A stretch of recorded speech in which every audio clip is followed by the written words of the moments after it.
For sure. All right, here we go. Hey everyone. Thanks for coming. Happy Sunday. Welcome to another session of Lens. My name is Hector Silva, and today we have the pleasure of having on our platform Lucas Couto, an industrial designer with over 7 years of experience in consultancy, working in Brazil and Norway. He's currently based in Trondheim. Lucas, did I say that right? Trondheim. Trondheim. I was really close. Yeah. Um, where he works as a senior industrial designer at Eggs Design. And everyone knows about Eggs because we've had Carl as our guest, this past summer on Lens.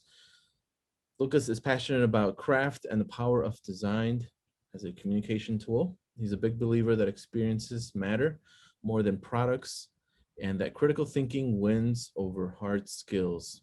During his downtime, Lucas volunteers in social impact projects and shares his exploratory concepts on social media. Lucas is a co-founder of the popular ID Instagram page Weekly Design Challenge, a page he created together with a friend 4 years ago. Lucas, thank you so much for being here. Welcome to Lens. And for those who are tuning in, I encourage you to please ask questions in the Q&A section of this webinar so that we can integrate it in the conversation that we have with Lucas after his presentation. So with that being said, Lucas, the floor is all yours. Thank you so much. Let me just share the screen. Can you see it? Yes. All right. Yeah. Thank you again, Hector. This for the invitation. I mean, it's a huge honor and a pleasure to be here. Yeah, and I hope we can get some discussions going on today and after that as well. So yeah, as Hector said, my name is Lucas Couto. I'm an industrial designer from Brazil, but I'm currently based in Norway, where I've been living for the past 3 years or so, working at X Design. These are some of the things I've been doing for the past years. Some personal projects, and some things I've been posting on social media, and also some client work here. But this is not what I'm talking about today, right? This is more of what I'm talking about. This is my Instagram story, not stories, story. Yeah, I've been on Instagram since 2014, I think. But yeah, I think it was only in 2016 that I started putting some of my design work there.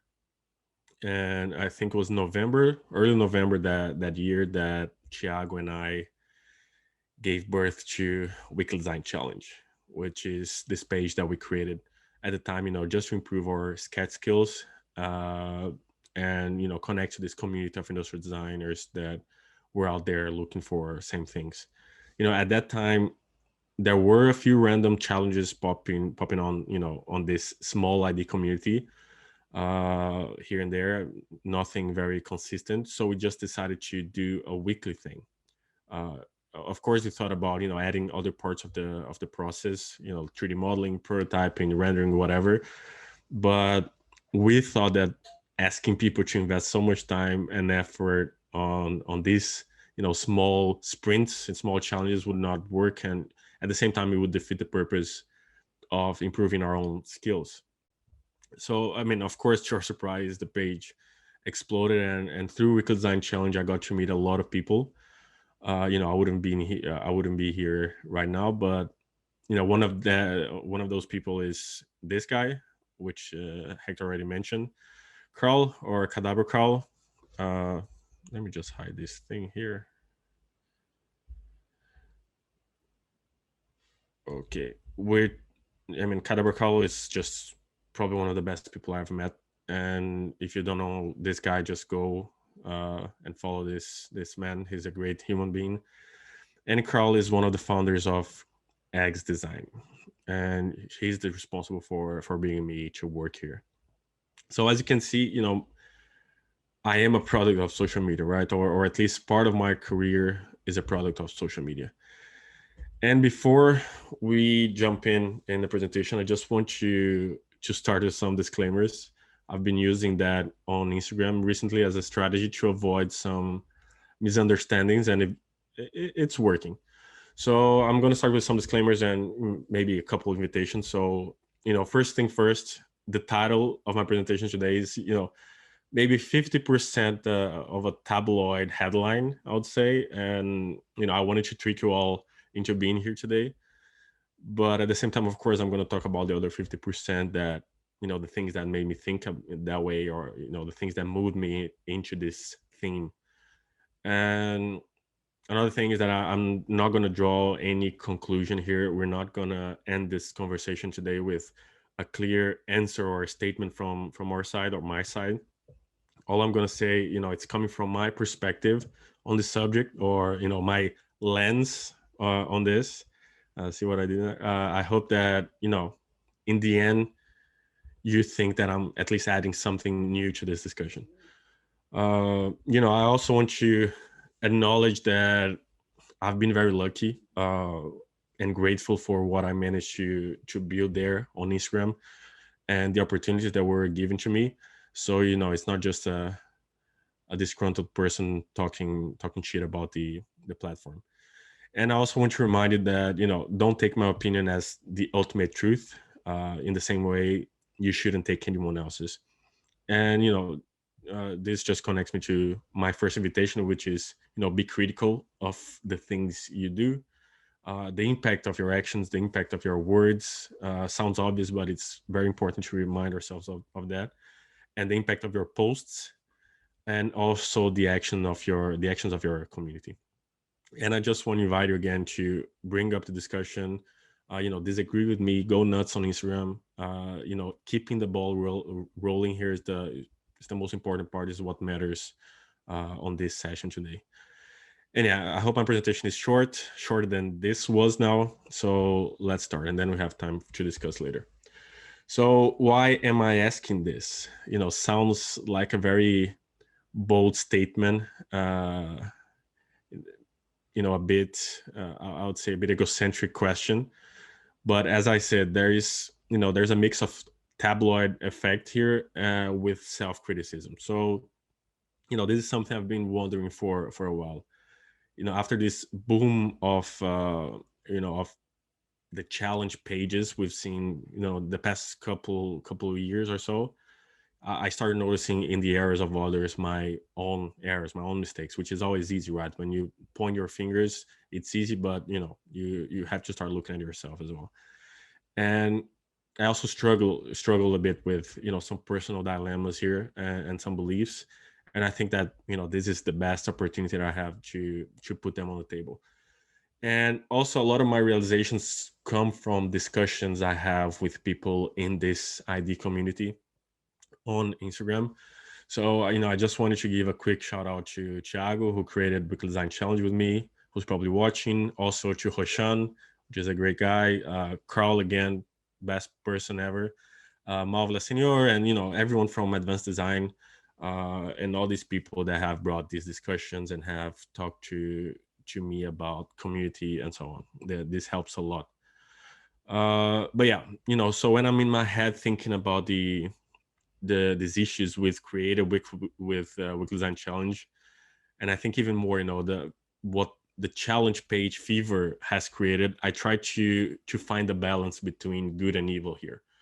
And what I want to show you today is a two-part analysis, or I mean, analysis sounds very fancy for what it is. It's more of a two-part brain dump of the reasons that made me believe we ruin industrial design, or the reasons that made me believe, and also the reason that made me believe that we have not.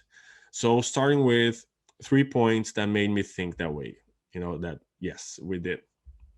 So first is misleading expectations. We all seen this on Instagram. There's always that magical guy showing how good he is or she is. Usually it's he is, right? uh you know how long do you think I spent? Yeah. And on the other side, I'm there like with everyone else. And I mean, I can imagine junior designers looking at all this on Instagram and being like, yeah. Or especially, I need to push my rendering skills or my sketching skills. I think we all felt that way somehow. But of course, I mean, Instagram is all about the the instant pleasure, right? It's all about the eye candy, the quick scrolling, and the tapping, the liking, the saving, and then you move on. And we feed on that, right? We love that. Of course, it was designed for that. So we know that the eye candy generates more engagement, right? So we put most of our focus, most of our efforts in what looks good and what looks shiny.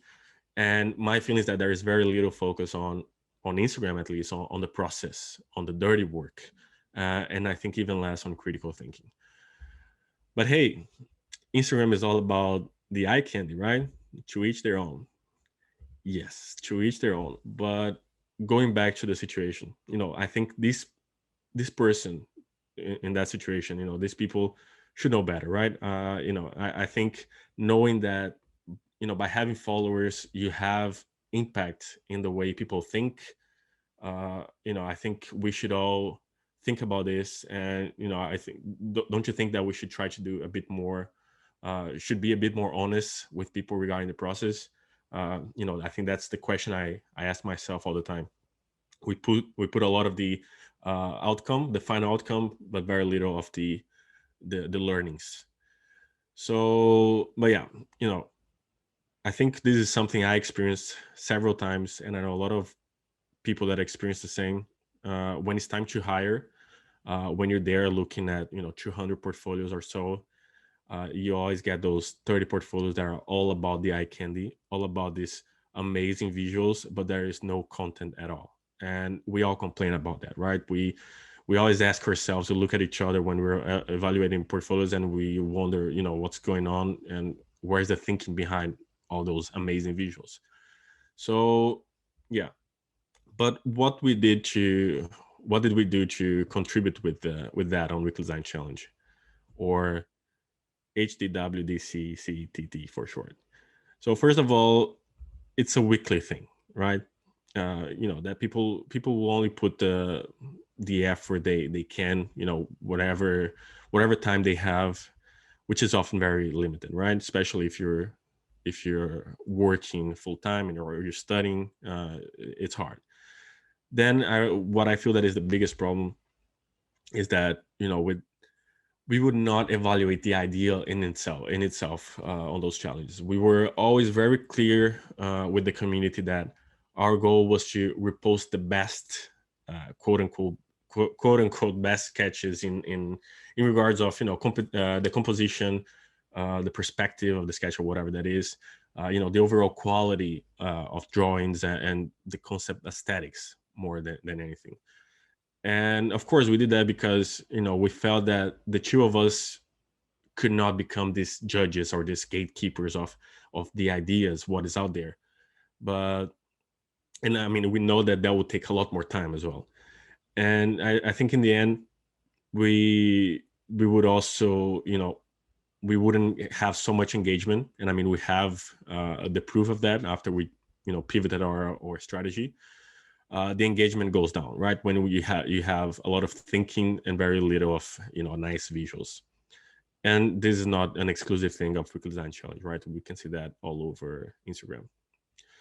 And number two, which is repeating the same mistakes of the industry.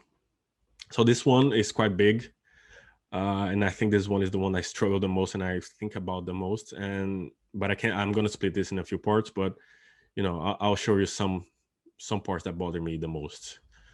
uh yeah, who has never heard this before, right?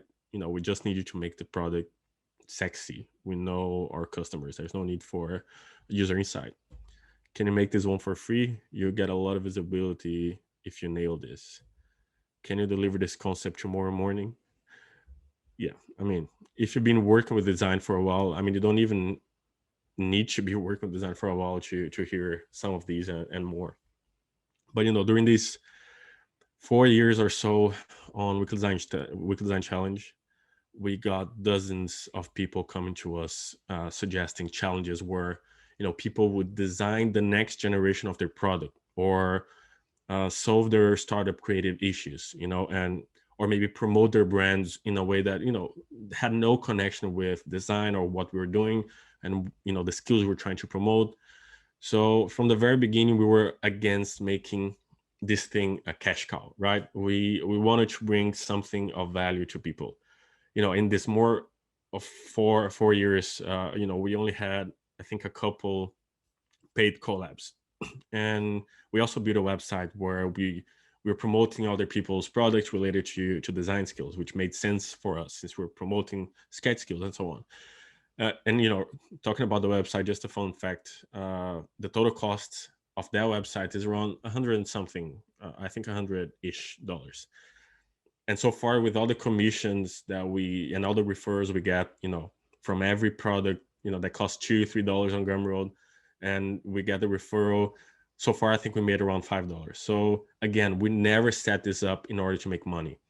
And I think much more important than this, much more important than money, we're always against what we call design for free. In the same way, I personally abominate unpaid internship, which is a ridiculous thing. And the same way, I despise these companies who put their employees to work on regular overtime, which happens a lot. And I'm especially disgusted by those same companies that don't even pay the overtime, which is freaking absurd. I also hate the idea of asking someone to design something for profit without any compensation, right? Even more when you ask hundreds or thousands of people. So, I mean, of course, design contests and competitions were out there for decades, way before Instagram was a thing. And of course, some are more ethical than others. But, they often come from the industry. I would not imagine that the design community would repeat so many of the same mistakes. But yeah, uh, I think when you're working a good amount of your work and your work day, especially if you work in a small consultancy, or if you're freelance, I mean, that works for everyone. I think anyone can relate to that. Most of your work is convincing clients and your colleagues that are not designers that there is value in design, that they should trust you, that the money they're putting in this project and they're putting on you is an investment rather than cost. But then when we have the opportunity to set the example in our community and influence young designers and influence people that are watching this happening, we repeat the same mistakes or the same things. But of course, the reality is, if you're a young designer and you're looking for opportunities, which is not easy, especially in industrial design, if you want to get out there, and if you ask me, should I participate in this type of competition? Of course, I would say go for it. If you have the opportunity and you have the privilege and you have the time, just embrace this. I mean, but again, what I'm pointing out here is people that are in a certain position that should do better but are not doing better. So of course, in Weekly Design Challenge, we were not perfect. I think just the fact that we were asking people to put designs out there for free is already a bit dodgy, in my opinion. But I think the few times we had a collaboration with a company for profit, we made an intentional effort to avoid focusing the challenge on the brand and whatever their products would be. So just as a hypothetical case, which is very similar to what happened to us, I just don't want to name names or put whatever companies in a certain position. If a company come to us, let's say it's a fire alarm company, with a proposal for a competition that looks like this, we would do one of those two things, right? We would either spend our time, and that happened a lot, explaining why there's no such a thing as a free lunch and there's no such a thing as design for free, and we would recommend them to look into our feed, look for designers that they like the work, and go on Behance, reach out to these people and hire someone to design what you want, right? Or we would suggest them a challenge where we would mention the brand and advertise the collab, but the challenge would not be around their products. We could talk about, let's say, the future of safety around the house or something like that, but we will never ask people to design the next fire alarm for this company. I don't think that should work that way. But yeah, I mean, unfortunately, that's not what we see out there.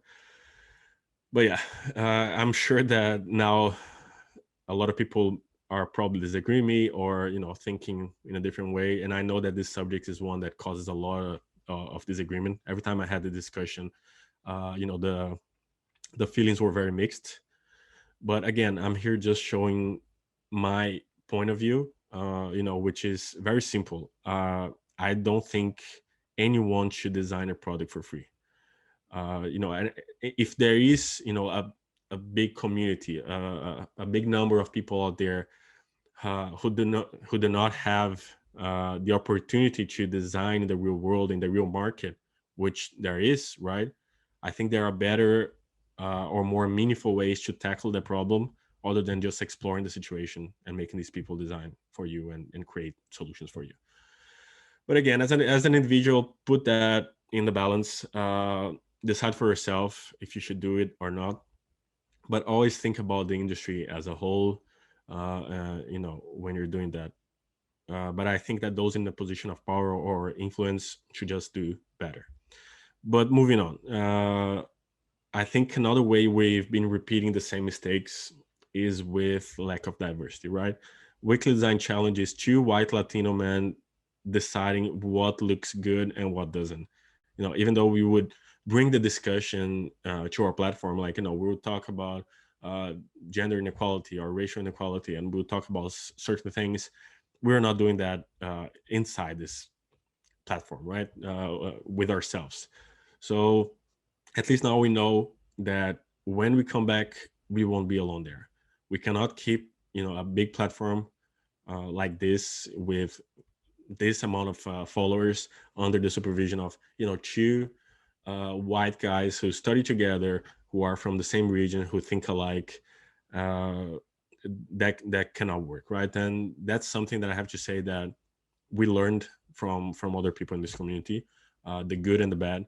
And I have to say that we learned also from advanced design, which is, in my opinion, a pretty good example of how to run a community within this industry in terms of, diversity and engagement and so on. So yeah, kudos to them as always.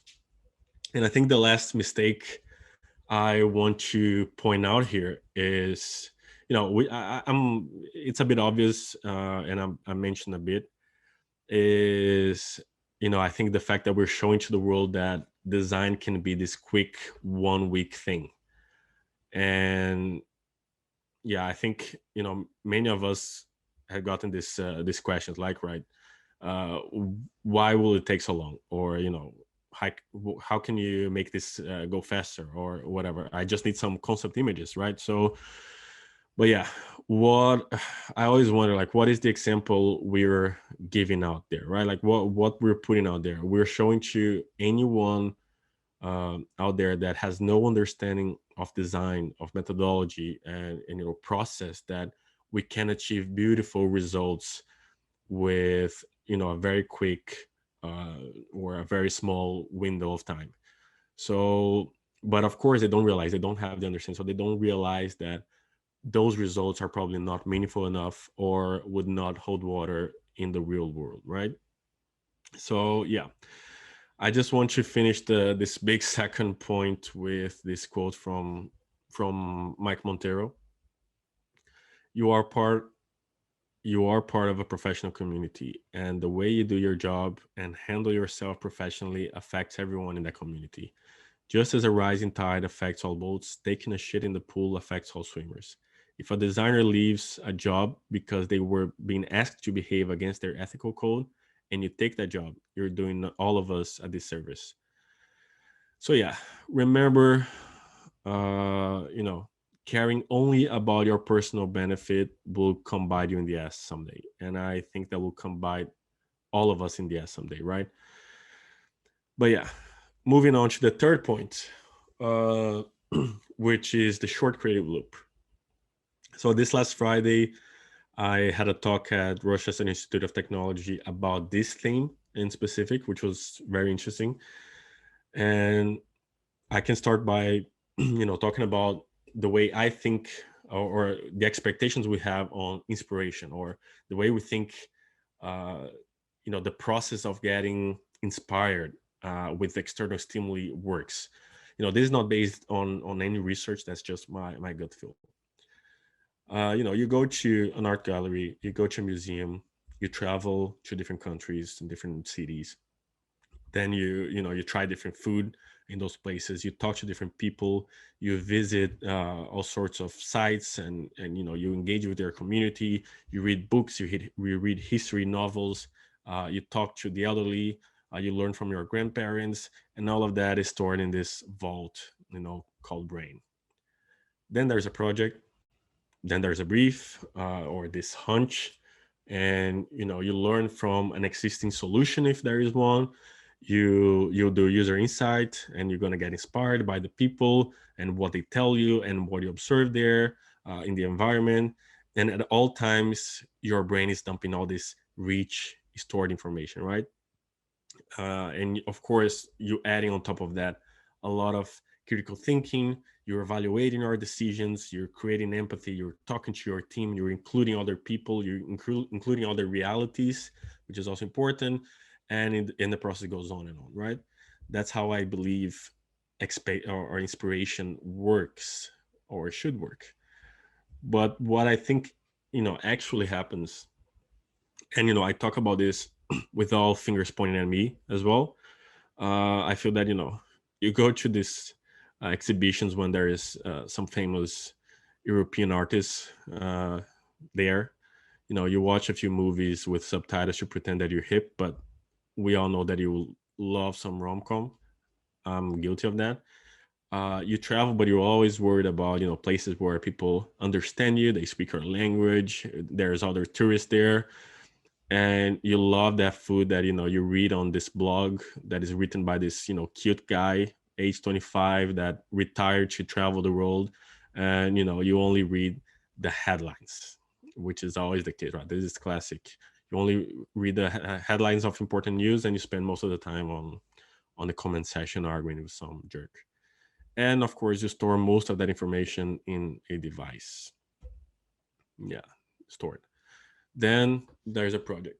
Then there's the brief, same situation, but then you go out doing user insight on a very limited budget, which is often the case, right? So you end up mostly talking to people you already know.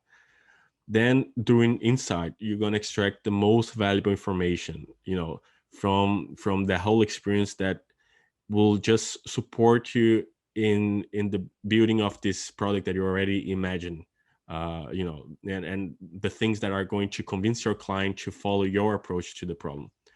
And then you get on Pinterest, and then it's hell, right? You get lost there. And this is also personal experience. And you pin 500 images, and you have all these words, and you don't notice that with all this, everything is the same Eurocentric minimalistic bullshit.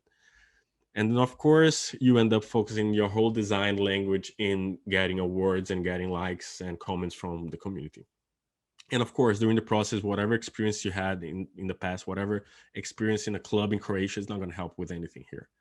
And your brain is being controlled by the machine, right?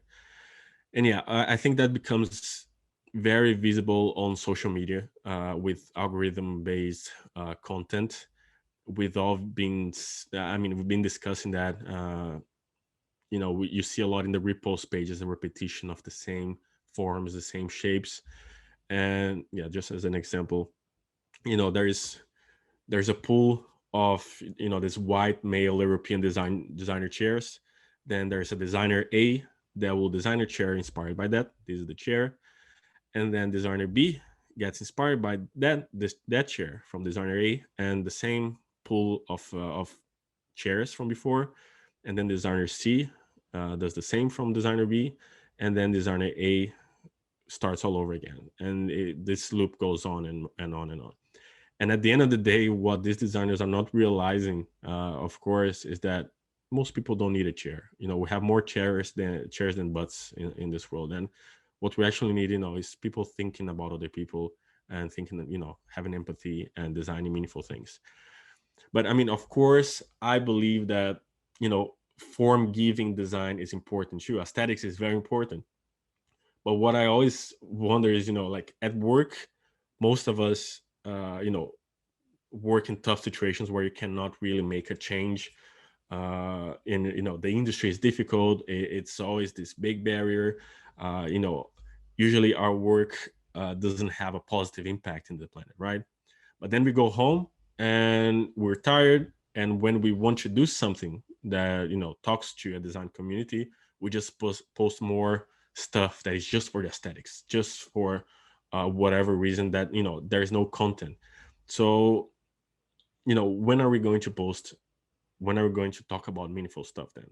So what I always wonder is, did we quit as a group if we cannot work with meaningful things, and we cannot do meaningful things on our spare time because we're tired or something? When are we going to do that?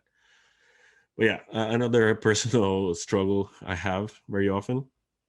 And what I also realized that, even though we have the planet, all this information in the palm of our hands, the information we actually consume is designed to keep us in this self-indulging and self-fulfilling loop, right? It's designed for that. It's made for that, and we are completely controlled by that design.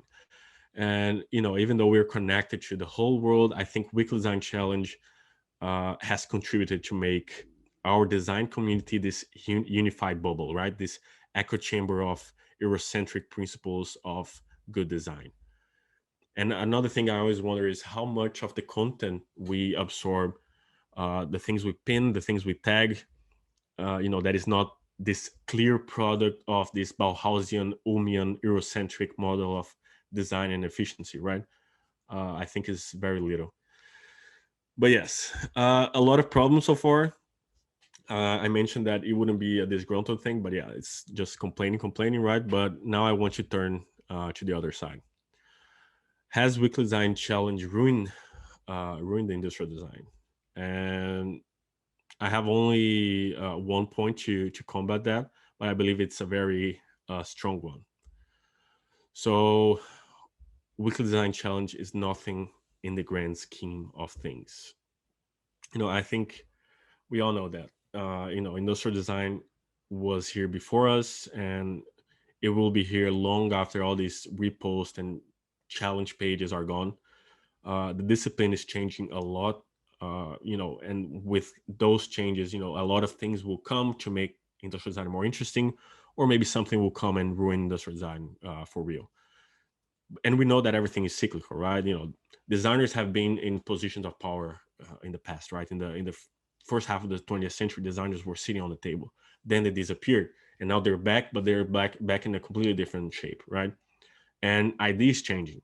With all these new design disciplines, taking over, uh, industrial design is going to be a different thing in the future. But we never know. It might come back stronger. It might come back in a different shape, or it might come back as it was 50 years ago. We don't know. Uh, but one thing, I think every time I'm frustrated on social media with what I see from our community is that most great designers are not even there. So some of the best designers I know personally have never posted one single thing for a challenge page. I'm not saying that if you're a great designer you're not going to do it. I also know a lot of great designers that do it, but in my personal experience, the people I worked with, a lot of them are not there, and you're only gonna have that experience when you're out there in the physical world, when we have that opportunity again right after this pandemic or this plague. But yeah, that's just always something I try to think about that comforts me. uh okay, but where do I stand now? I personally believe that it didn't ruin design. It's definitely, again, tabloid title, but still, in my opinion, Weekly Design Challenge and all this, the challenge fever, is not adding to the industry either. I think some individuals have been lucky. Those who knew how to use the tools uh, have done it. I'm personally very happy every time I pin a new eye candy image. It's very nice. It's again the self-loading loop. But I think as a group, as an industry, Weekly Design Challenge and the challenge pages, in my opinion, as of now, do not bring positive change. uh, and yeah, I just wanted to share a few things that I've been asking myself before starting a personal project. This is not related to Weekly Design Challenge. This is related to my personal experience with putting stuff out there. And also, these are not directions. That there's a lot more to think about than this.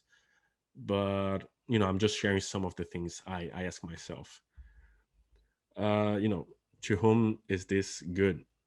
Am I adding to the industry, or just doing what's good for me? By doing this, am I adding more to my skill set other than sketching, 3D modeling, and rendering? The basic trifecta that everyone is on top of. Where do I want to be in 1, 3, 5 years? Is this thing I'm doing now? Sorry. Yeah, yeah. Is this thing I'm doing adding? Sorry, I have two screens here. It's a mess. Is this thing I'm doing now adding in the process? Can I use the same skills I'm practicing here on something that I can actually, that can actually help me to get where I want to be? And this is probably one of the most important is that, if this was a real thing, what would be the impact of the solution in people's lives and the systems around them? And again, I just want to thank you again, Hector, for the opportunity. And yes, please, let's just have a discussion now. Thank you so much.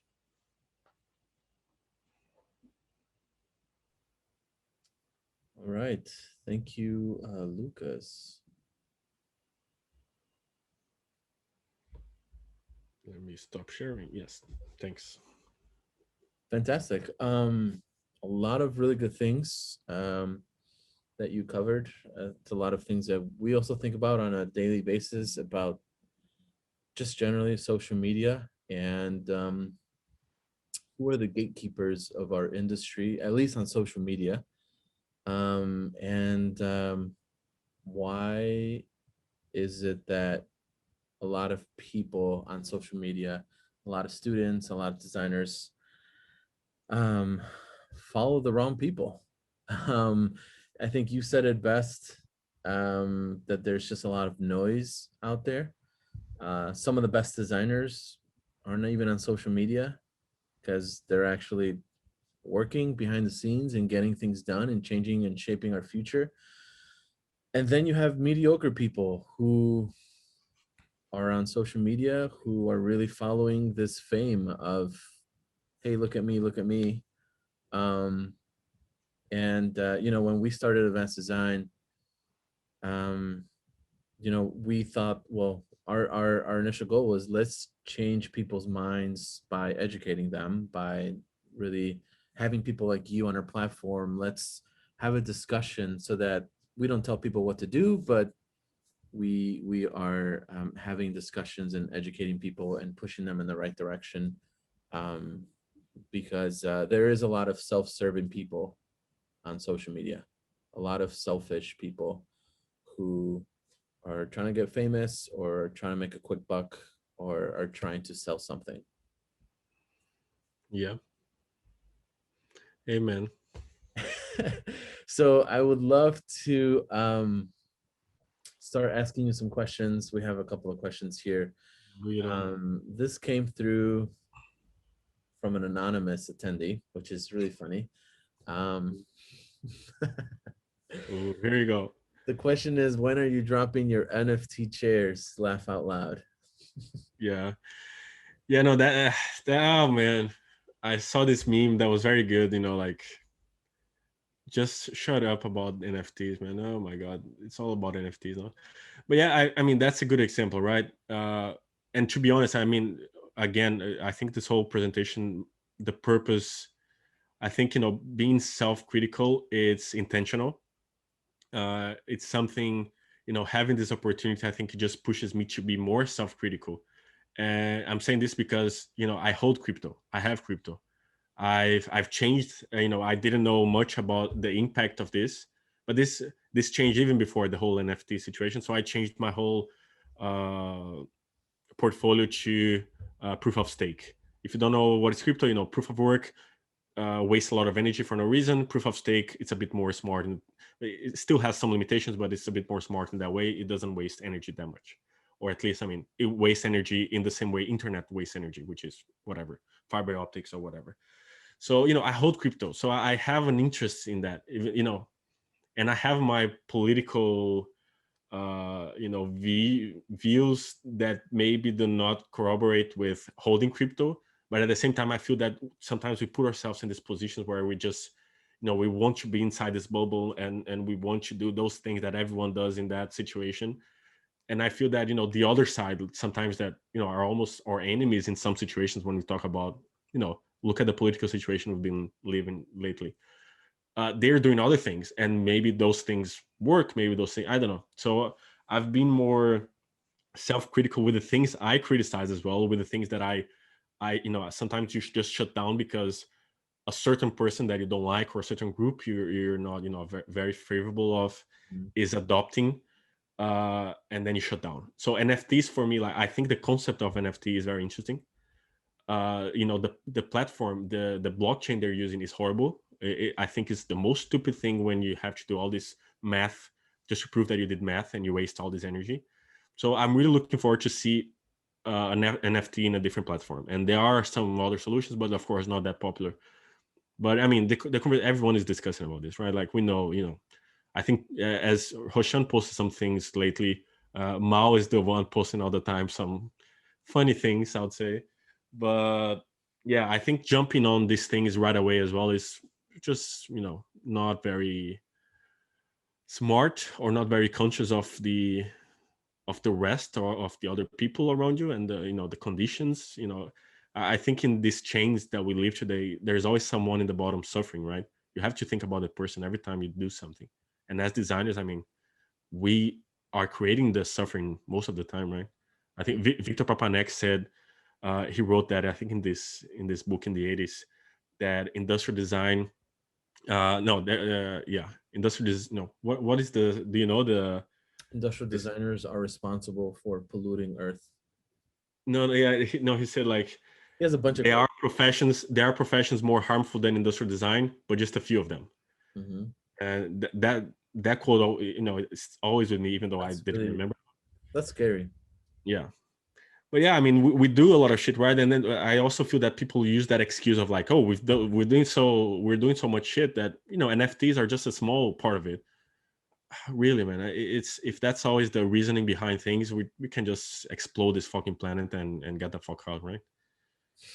But yeah. Absolutely. Here's more questions. This one is from Mao. His question is: now that you've identified a problem in the industry and pinpointed one of the reasons that led to this problem, what do you think we should do to compensate slash repair this issue? Yeah, that's the 2 billion Ethereum question, I think. Yeah, what we've tried, for example, on Weekly Design Challenge, that's what I can say.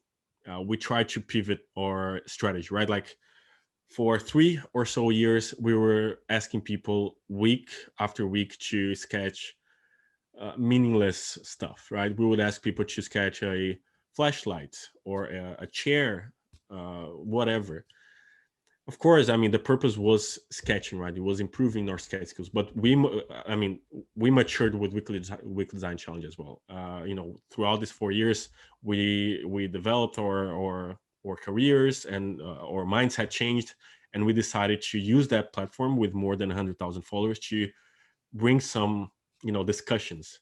So we changed last year our theme to be more around problem solving, not only, trying to be environmentally conscious, or whatever that is more about, let's, rather than asking people to design this specific product, let's ask them to solve a specific issue. uh, and it didn't work. Simple as that. As I said, it's all about the looks, and that's, again, I don't know if we're going to be able to fight back this algorithm that, keeps us in this loop of liking this, eye candy stuff, and promoting the eye candy stuff, with meaningful stuff. So we tried. First of all, people did not engage. Again, I think people, when they're on their free time, they just want, it's just a creative outlet. They don't want to spend time thinking too much. And of course, in the beginning, I was fighting back a bit, but I understand that feeling when you work full time and you're stressing. I was saying that in the presentation, but I understand the feeling. But again, like, when are we going to do something?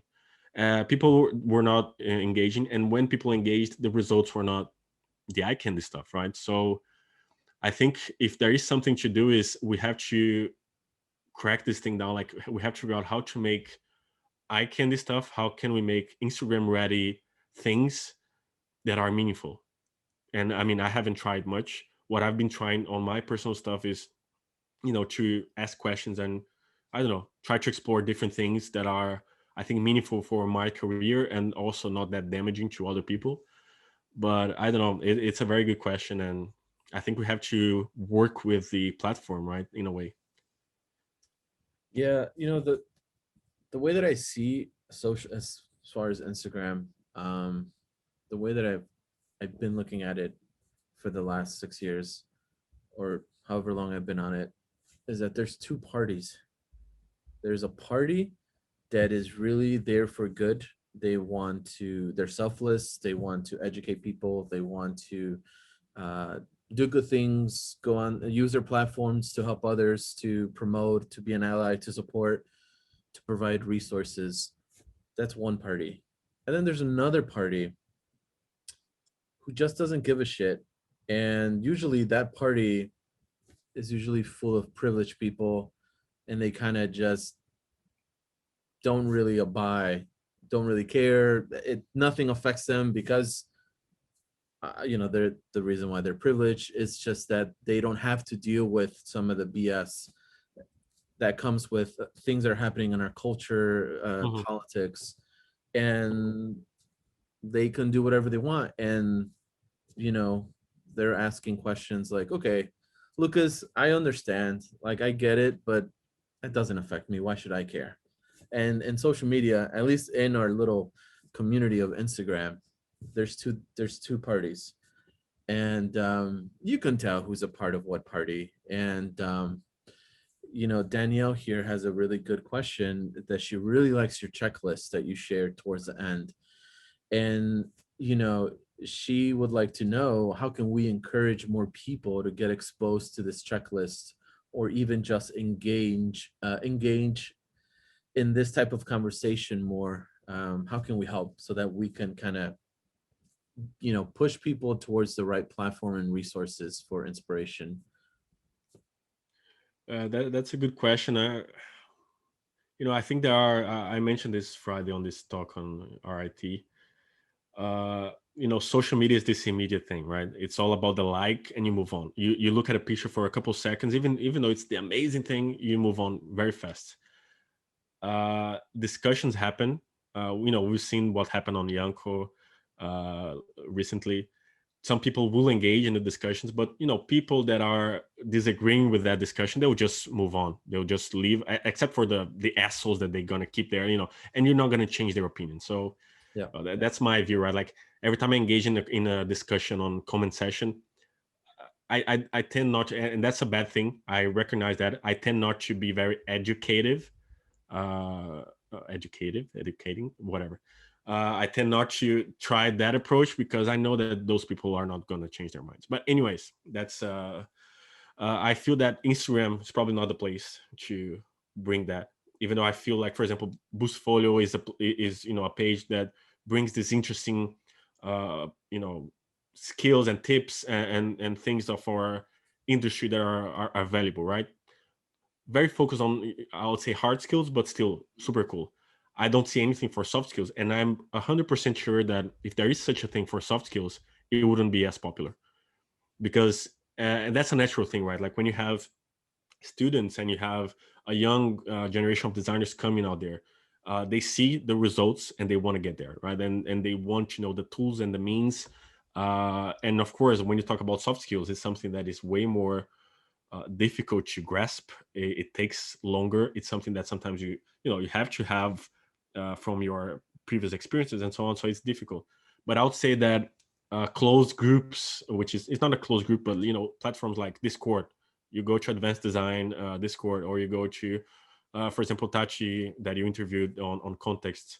she Mhm. created this WhatsApp for the Brazilian industrial designers, and we have a lot of interesting discussions there that last long, and people join. And I think those opportunities are always interesting, where you can have a one-to-one or a group discussion. But on Instagram, it's all about showing off and disappearing when it's comfortable. Yeah. Um it's hard. It's hard because I sometimes also want to just put stuff up without really thinking about it. It's my, Instagram. Why should I, X, Y, and Z? But also in the bigger spec of things, there's people that are looking up to what you're doing. They're watching. And then in my, field of work, which is education, that eye candy stuff, all that beautiful stuff, sketching for Instagram, the majority of the time that undermines all the hard work that I do as an educator and all the hard work that other professors do. Because then you're in, and I've seen this happen where I've given out assignments in the beginning of the semester, and just to kind of kick things off, I have the students go research a designer and come back and talk about it. And a lot of students come back with designers that are like social media people, and you're just like, oh my god, this is why.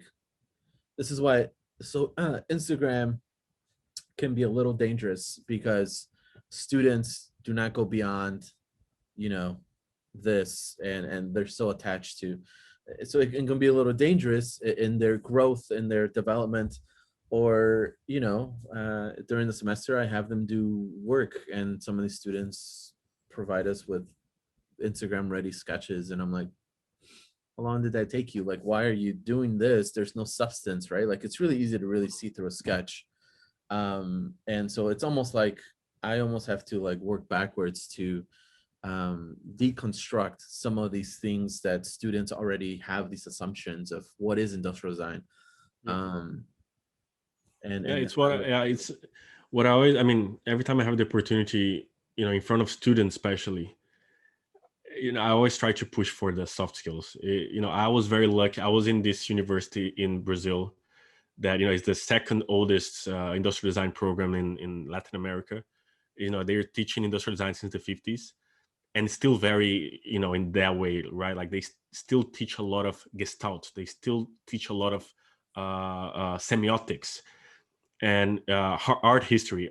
And it's not even called art history. It's uh, uh, history and critical analysis of art and design. mm, So we had 5 semesters of that, and semiotics and all that, and it was very little on the software, on whatever hard skill you had.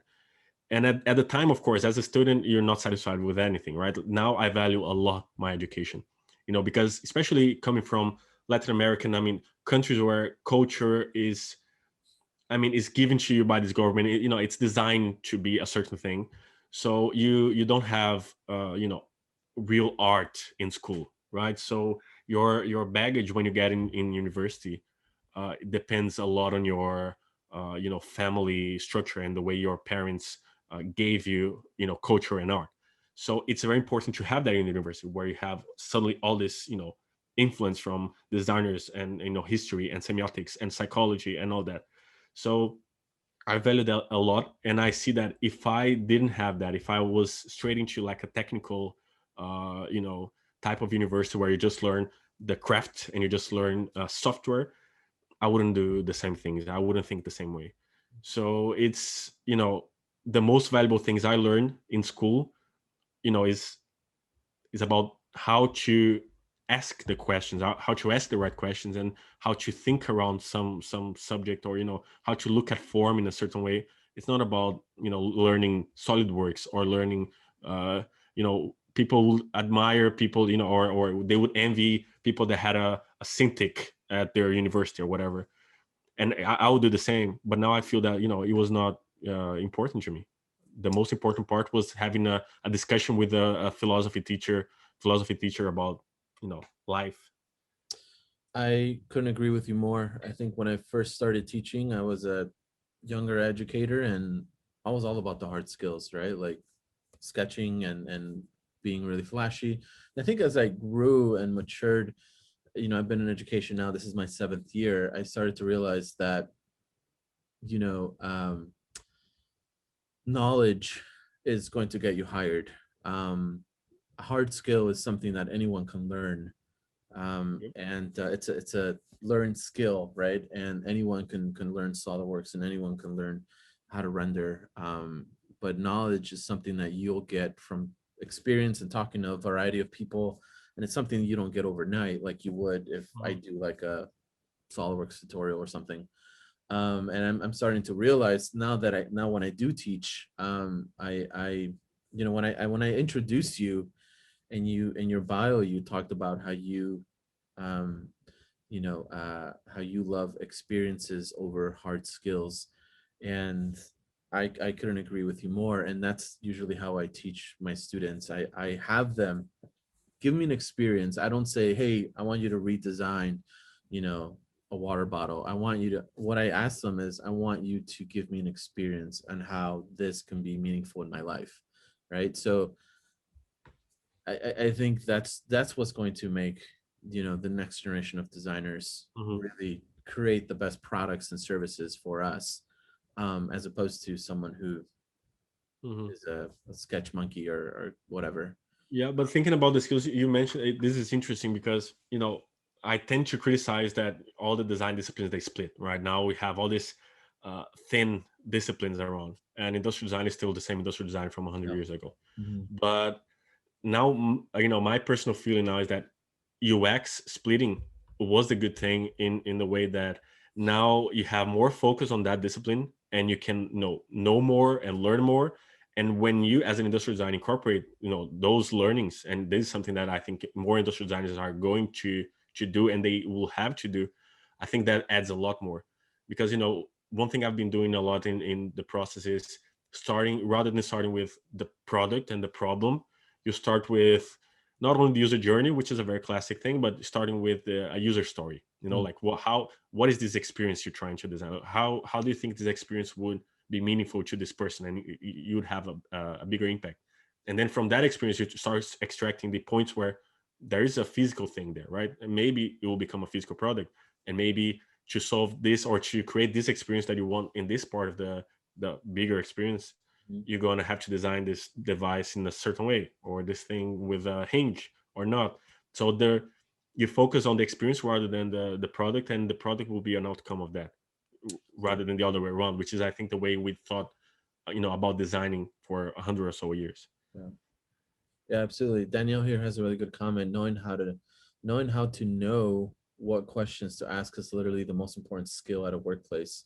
Absolutely agree. And another comment here by Frederick that's talking about eye candy on Instagram as a judgment criteria, often in academia environments or conference rooms, people judge you by the visual aesthetic over clever solutions because often the time to judge is just as limited as on Instagram.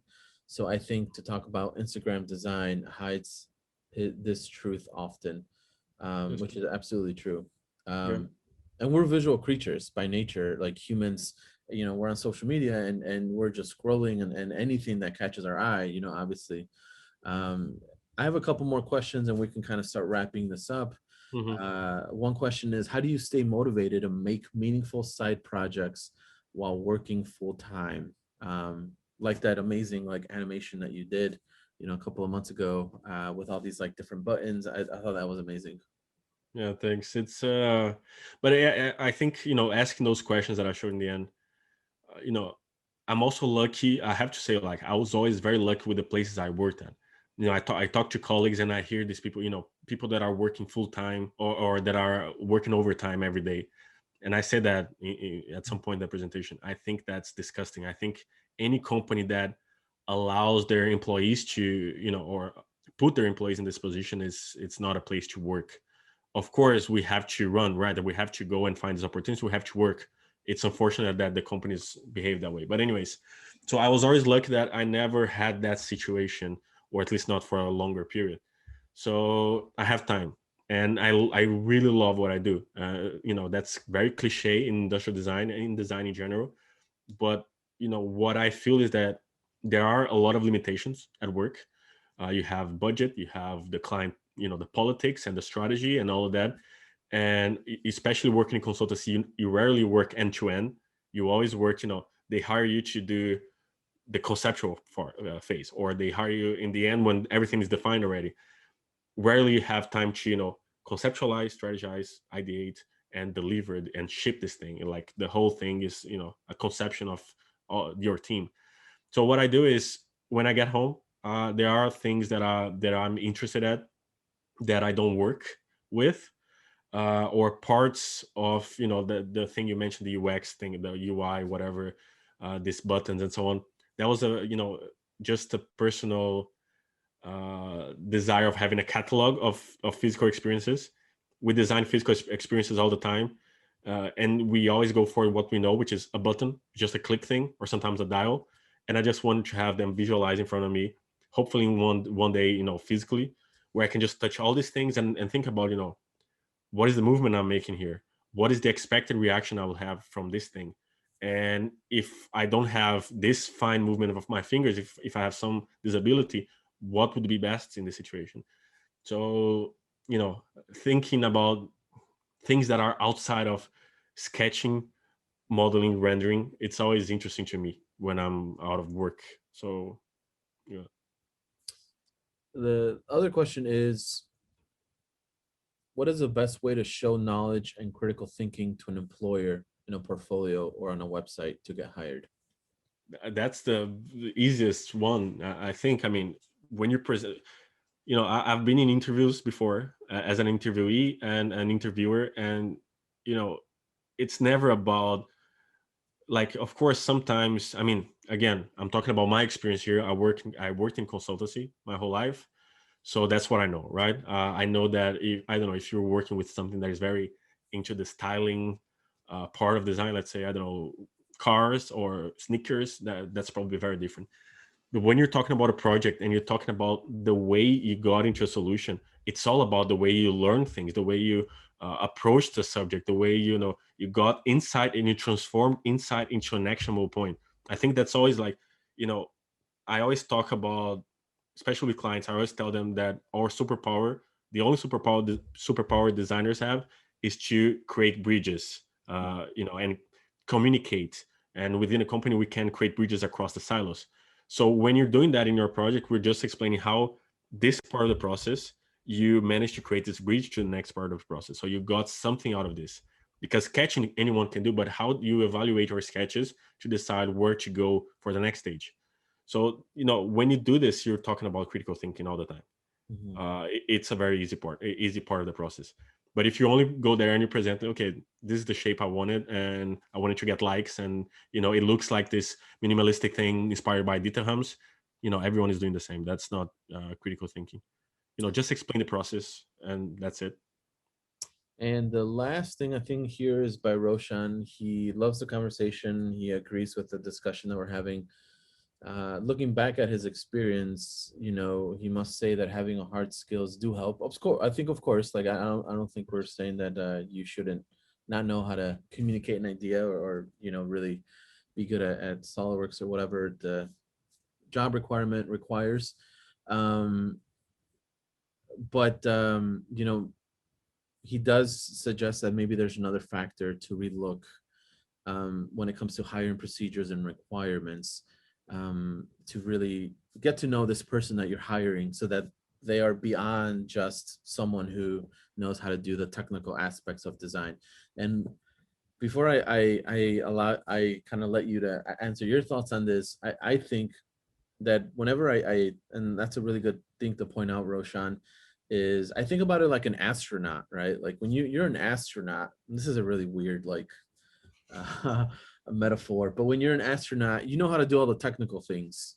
You know how to do all the aeronautic engineering, how to work machines, how to get to space, etc. But then when you're in space, or and you're at the International Space Station or whatever, the technical aspects, if something goes wrong, the decision making, the adapting, all of that, that's what's going to make you a great astronaut. And I think for us industrial designers, yeah, we can be amazing at all these like hard skills and all this, the technical aspect of design.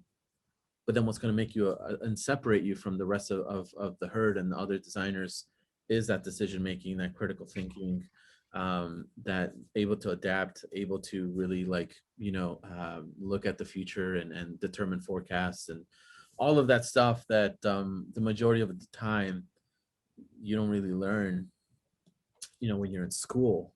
School's pretty technical. Have you been to other planets? um, yeah, so that analogy, I don't know if that made sense, but Lucas, what do you think Makes about sense. that? Yeah, it's all about the problem solving there, right? So yeah, I mean, hi Hushan. Yeah, but it's hard skills are important, right? They are. I mean, you cannot get a job sometimes if you don't know a certain thing. Gets us And I in mean, it gets us in the door. yeah, it gets you there, of course. And in the visuals, again, that's one thing we do, right? Like because everyone is going into this direction, we try to skill in the completely opposite direction. Of course there is a middle here, which is the balance of everything, but since almost no one is talking about the other side, we have to focus on that part, right? But yeah, I mean, it's all about the problem solving. And I think, again, criticizing what we do in these challenge pages, there's no problem solving. Mm, We already giving you what to do. We're already telling you, sketch a flashlight for me. If you are trying to solve a problem, you already think, you're going to try to find something in your experience or whatever that is a problem to solve it. But most people are just expressing form. It's all about form giving design, which, again, important, it's cool, but it's not everything. And it's what is lacking in all this. And then we try to introduce that, like, let's talk about a problem and see how people solve it. But of course it requires time. It's thinking hurts.